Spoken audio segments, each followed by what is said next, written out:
자, 정의가 무엇이라 그랬습니까? 정의는 옳고 그른 것을 정확하게 분별해서 옳은 것에 대해서는 그에 해당하는 좋은 대가를, 또 그른 것에 대해서는 그에 해당하는 잘못된 어떤 그 징계를 주는 것, 받게 하는 것, 그것을 우리는 정의라고 말할 수 있습니다. 그러면 우리나라는 정의롭습니까? 난 그냥 물어본 거예요. 대답들을 잘 못하시나요? 그러면 조금 더 깊이 들어가서 여러분들은 정의롭습니까? 여러분 한 사람 한 사람은 정의로워요?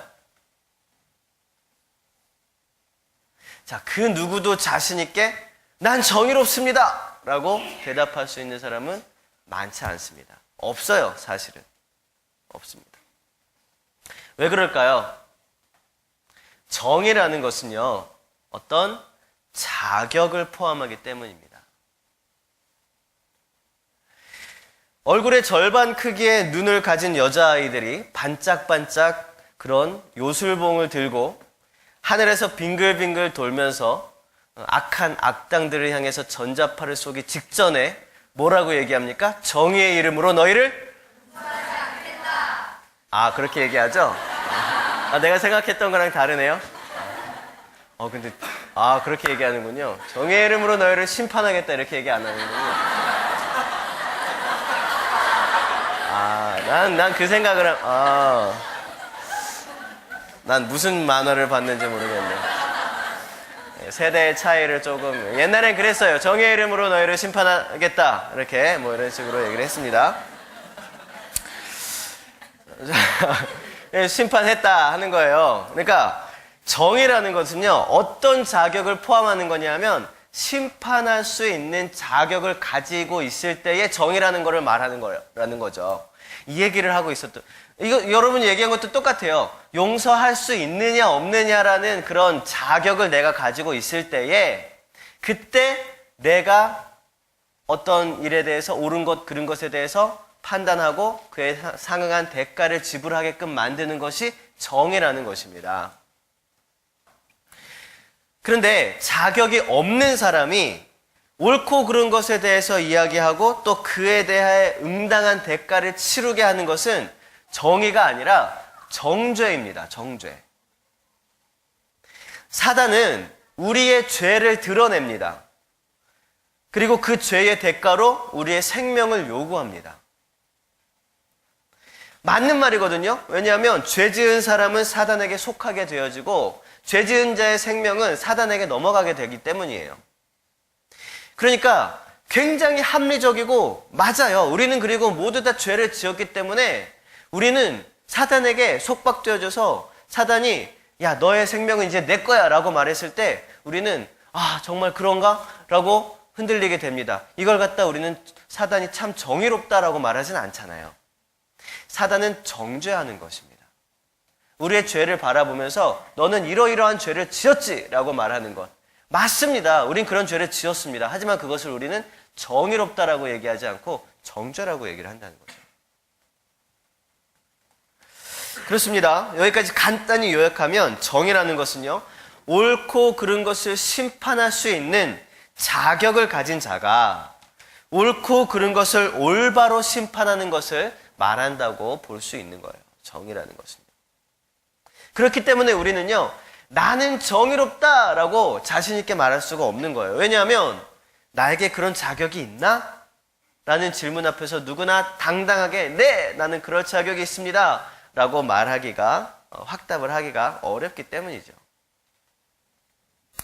그런데요, 오늘 말씀에 보니까 하나님께서 우리에게 원하시는 첫 번째 것이 뭐라 그랬습니까?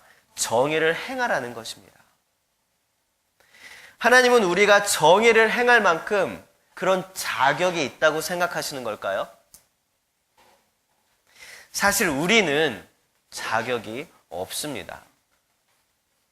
하지만 여러분, 우리는 자격이 없지만 의롭게 하시는 하나님께서, 자격이 있으신 그 하나님께서 하나님의 자격으로 우리를 의롭게 하시고 우리에게 정의롭게 행하라 라고 말씀하신 것입니다. 하나님께서는요, 자격 없는 우리를 대신해서 예수님을 십자가에 달게 하여서 돌아가시게 하셨습니다. 그렇게 함으로써 우리에게 자격을 회복시켜 주신 것이죠. 우리가 정의롭게 행할 수 있는 자격을 회복시켜 주신 거예요. 우리가 선해서도 아니고 우리가 의로워서도 아니고 우리의 죄가 없기 때문에도 아닙니다. 온전히 하나님의 사랑으로 인하여 우리는 의롭다 하심을 얻게 된 것입니다. 그래서 이것을 칭의라고 하죠. 진짜 의로운 건 아닌데 의롭다 하심을 얻은 거예요. 의롭다 칭하심을 얻은 거예요. 이 세상에서의 정의는요, 심판의 자격이 있어야지 가능합니다. 잘잘못을 명확하게 따지고 지혜롭게 판단해야 하는 이 판사들 있잖아요. 판사, 재판관들, 재판장들. 이 판사와 같은 직업은요, 굉장히 존경받는 직업이기도 하고요. 또 굉장히 되기가 어려운 직업이기도 합니다. 공부도 많이 해야 돼요. 성직에 버금갈 만큼이나 법을 신성시하고 있기 때문입니다. 그만큼 누군가를 재판할 자격을 갖춘다는 것은 쉽지 않은 일입니다. 성경에 보면 이 세상에서 말하고 있는 정의, 즉 선과 악을 심판할 수 있는 그 기준을 사람들이 직접 가지고 오려고 했던 그런 노력이 성경에 기록된 적이 있습니다. 그게 뭐냐면 선악과 사건이에요. 선악과 사건. 아담과 하와가 선악과를 먹었습니다. 선악과를 먹은 이유가 무엇이에요? 눈이 밝아져 하나님과 같이 선과 악을 밝히 알 수 있게 될 것이라는 사단의 꼬임에 넘어가서 그랬습니다. 그러니까 그 사람들의 마음속에는 이 선악과를 먹으면 눈이 밝아져서 선과 악을 구별할 수 있게 되겠구나. 선과 악의 기준이 내가 되겠구나. 이게 어마어마한 유혹이었다는 거죠. 그런데 선과 악의 기준은 오직 누구만 있습니까? 하나님께만 있습니다. 오직 하나님만이 선과 악을 심판하실 수 있는 자격이 있다는 거예요. 그런데 사람이 그것을 가지고 싶어 하려고 했던 그런 욕심 때문에 이 선악과 사건이 일어난 것입니다. 우리는 선악을 심판할 수 있는 자격이 우리는 없습니다. 우린 그 자격 없어요. 우리는 선악의 기준을 알지 못하기 때문입니다. 그러니까 이 세상에서의 정의, 선과 악을 기준으로 해서의 그 정의가 아니라 예수 그리스도의 대속으로 인해서 우리는 정의로운 성도들이 되는 것입니다. 예수 그리스도의 대속으로 인해서 우리는 자격이 있는 그런 성도들이 된다는 것입니다. 그러면 여러분, 가장 정의로운 분은 누구겠습니까? 하나님입니다. 하나님이에요. 하나님께서는 두 가지 속성이 있습니다. 하나는 사랑이고요. 또 하나는 공의입니다. 공의. 여기서 말하는 공의는 정의랑 같은 말이에요. 정의. 정의로우신 하나님, 공의로우신 하나님, 또 사랑이 많으신 하나님입니다. 여러분, 하나님이 공의로운 게 좋아요? 공의롭지 않은 게 좋아요? 공의로운 게 좋죠. 공의로워야 하겠습니까? 공의롭지 않아야 하겠습니까? 공의로워야 하겠죠. 근데 우리 사람들이 하나님의 그 공의 때문에 죽을 수밖에 없게 된다는 사실을 알고 있습니까? 하나님의 그 공의로우심 때문에 공의롭지 못한 우리는 죽을 수밖에 없는 처지에 놓일 수밖에 없다는 거예요. 하나님의 이 공의의 속성을 보면은요, 하나님은 죄를 용납하실 수 없는 분입니다. 죄가 있는데 그냥 너무너무 사랑해서 진짜 사랑하고 내가 만든 그런 나의 피조물 들이기 때문에 죄가 있어도 그래, 내가 그거 정도는 살짝 덮어줄게. 이게 안 되는 분이라는 거죠. 우리는 그게 됩니까? 안 됩니까?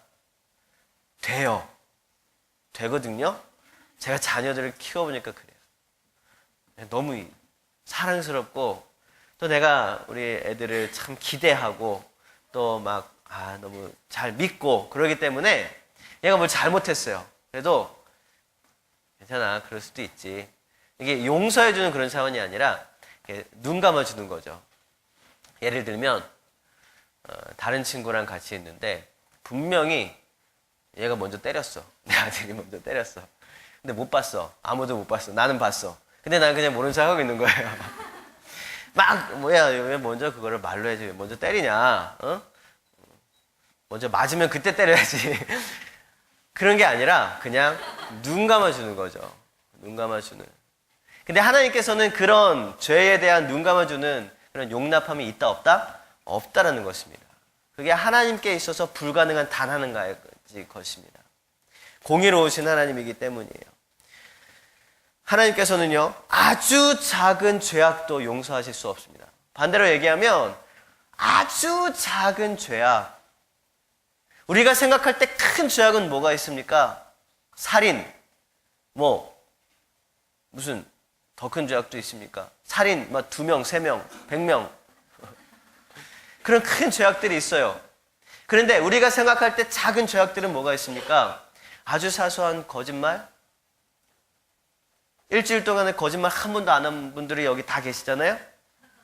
일주일 동안에 어떤 교만함, 다른 사람에 대한 뒷담화, 혹은 시기, 질투, 심지어 성경에서는 눈이 높은 거, 그것도 죄라고 얘기하고 있어요. 굉장히 많은 죄악들이 있습니다. 부모님에게 말 한마디로 상처를 주셨던 거, 굉장히 많은 죄악들이 있어요. 그 중에 어떠한 죄 하나도, 아주 작은 죄 하나도 우리에게서 영생을 빼앗고 지옥으로 가기에 충분한 죄라는 거예요. 이게 하나님께서는 어떤 죄도 용서하실 수 없다라는 말을 반대로 얘기하는 말이에요. 여러분 어떠십니까? 두렵지 않으십니까? 공의의 하나님은 두려운 하나님입니다. 왜냐하면 하나님의 그 공의 앞에서 우리는 절대로 설 수 없기 때문이에요. 하나님은 공의로우신 분이십니다. 그리고 하나님께서는 공의로우신 속성 그대로 우리가 공의롭게, 정의롭게 행하길 원하고 계신다는 거예요. 하나님이 보실 때 정의로운 것은 무엇일까요? 하나님이 보실 때 공의로운 것은 무엇일까요? 이 세상에 착한 일이 조금 더 많아지고 나쁜 일이 조금 더 사라지는 것? 글쎄요. 과연 그게 하나님이 보실 때 정의로운 것일까요? 그렇지 않습니다. 하나님이 보실 때 진짜 정의로운 것은 한 사람이라도 착하고 나쁜 걸 떠나서 그가 지은 죄를 예수 그리스도의 십자가의 대속함을 받아서 하나님의 나라에 들어갈 수 있는 영생을 약속받게 되어지는 것. 그리고 한 사람이라도 그렇게 이끌 수 있는 그런 통로가 되는 삶. 그것이 바로 하나님이 보실 때 정의로운 것입니다. 하나님이 우리에게 정의를 행하라라고 말하는 것은 어디 가서 착한 일 해라, 어디 가서 나쁜 일을 막 줄이게 해라, 이 사회를 위하여 어떻게 해라, 그런 게 아니라 단 한 사람이라도 하나님 앞으로 돌아오게 하는 통로를 만들어 주어라. 단 한 사람이라도 죄를 예수 그리스도의 십자가를 통해서 깨끗하게 씻을 수 있도록 그 통로를 만들어주는 삶을 살아라. 그것이 하나님이 보실 때의 정의인 것입니다. 여러분, 정의로운 삶을 사시기 바랍니다. 그게 정의의 자격이에요. 우리가 십자가를 통하여 깨끗하게 우리의 죄를 씻음 받았다는 것, 이것이 정의의 자격입니다. 여러분, 하나님은 공의의 하나님, 정의의 하나님이시지만 동시에 무슨 하나님이십니까? 사랑의 하나님이십니다. 사랑의 하나님이라 그랬어요. 모든 사람이 자기 죄 때문에 영벌에 처해질 수밖에 없지만 단 한 사람도 자기 죄 때문에 영벌에 처해지는 것을 기뻐하시지 않는 분이 바로 하나님입니다. 너무너무 공의로우시지만 너무너무 인류를 사랑하시기 때문에 결국은 피할 수 없는 단 하나의 길, 십자가의 길을 열으셨던 분이 바로 하나님입니다. 이 십자가의 피를 통하여 대속의 피를 흘려서 우리의 죄가 사해짐으로 그 사랑의 하나님께서 공의의 속성을 하나님께서 그 안에서 공의를 이루어 가셨다는 사실을 우리는 기억해야 된다는 거예요. 그것이 예수 그리스도의 피를 통하여 그렇게 되어진 것입니다. 여러분, 우리는 우리의 삶 속에서 공의와 사랑을 둘 다 성취할 수 있을까요? 법대로 하는 것도 참 좋지만 그 안에서 사랑으로 그 사람을 품어나가고 이게 가능할까요? 참 쉽지 않은 문제입니다. 관계를 우선하면서 사람을 살리고 싶은 마음도 있고, 하지만 어떤 공의, 법을 지켜야 하는, 또 잘못한 사람에게 징벌이 가해져야 하는 그런 정의로운 마음도 있고, 이 두 가지를 지키기는 정말 쉽지 않은 것입니다. 이 두 가지는 어쩌면 평행선과 같아요. 만날래야 만날 수 없는 거죠. 하지만 어떻게 보면 이 두 가지는 뗄래야 뗄 수 없는 관계이기도 합니다. 어떤 판사가 재판을 할 때에 저 사람이 너무나 불쌍하고 상황도 너무나 안 돼서 죄 지은 걸 갖다가 넌 무죄다 라고 판결한다고 해서 그 사람이 와, 사랑 많은 판사다 라고 평가받지 못한다는 것을 여러분은 잘 알고 있을 것입니다. 왜냐하면 반드시 공의가 빠진 사랑은 완전한 사랑이 아니기 때문입니다. 반드시 사랑 안에는 공의가 있어야 하는 것이에요. 여러분, 사랑이 없는 공의는 완전한 공의가 아니고, 공의가 없는 사랑도 완전한 사랑이 아닙니다. 완전한 공의, 완전한 정의와 완전한 사랑은 결국 자기 희생 안에서 성취될 수 있습니다. 하나님께서 그러셨던 것처럼 말입니다. 온전한 공의가 누구의 공의겠습니까? 하나님의 공의예요. 온전한 사랑은 누구의 사랑이겠습니까? 하나님의 사랑입니다. 온전한 공의와 온전한 사랑은 이게 해결될 수 없는 문제예요, 이 두 가지는. 근데 이것을 그 온전하신 하나님의 그 희생을 통해서, 죽으심을 통하여, 성자 하나님 예수 그리스도의 죽으심을 통하여 이루어 내신 것이라는 사실입니다. 예수님은 하나님의 공의입니다. 예수님은 하나님의 사랑입니다. 예수님은 하나님의 공의이고 완전한 사랑입니다. 그리고 예수님은, 그리고 그 터 위에 주님의 나라가 세워지고 영원하게 지속되어지는 것입니다. 왜냐하면 하나님의 공의도 영원하고 하나님의 사랑도 영원하기 때문이에요. 여러분, 우리의 삶 속에서 어떤 문제가 있을 때라도 여러분이 소속되어 있는 어떤 공동체 안에서, 학교나 직장이나 이 사회나 어디 안에서든지 어떤 문제들이 일어났을 때에 하나님의 관점에서 하나님의 공의, 하나님의 정의를 이루어 가시는 저와 여러분 되시길 바랍니다. 그냥 나쁜 것, 잘못된 것을 막 비판을 위한 비판, 이런 것도 물론 때로는 필요해요. 때로는 필요하지만 그런 것보다 하나님이 이 상황 가운데서 무엇을 원하시는지, 하나님이 이 사회 가운데서 무엇을 원하시는지, 하나님이 그 학교 가운데서, 그 직장 가운데서 무엇을 원하시는지, 그것을 우리가 조금 더 알아갈 수 있는 그런 마음이 열리길 바랍니다. 그리고 하나님의 방법과 똑같이 공의로운 하나님, 사랑 많으신 하나님, 하나님의 공의와 하나님의 사랑으로 우리가 넉넉히 이 세상 가운데서 이겨나갈 수 있기를 바랍니다. 말씀을 정리하겠습니다. 결국 하나님께서 원하시는 것은요, 이 마지막, 겸손하게 내 하나님과 함께 행하는 것이 아니냐, 여기 다 들어있습니다. 왜냐하면 죄가 있으면 하나님과 함께 할 수 없잖아요. 그런데 하나님의 사랑으로 우리의 죄가 대속되어졌습니다. 그래서 공의와 사랑의 그 하나님께서는 우리와 항상 함께 하시길 원하시고, 또한 먼저 하나님께서 우리에게 약속하신 것입니다. 예수님이 태어날 때 뭐라고 그랬습니까? 임마누엘이라 그랬습니다. 임마누엘이 무슨 뜻입니까? 하나님이 우리와 함께 하신다는 뜻이라 그랬어요. 그리고 예수님 승천하실 때 뭐라 그랬습니까? 내가 세상 끝날까지 너희와 함께 하겠다고 약속하셨어요.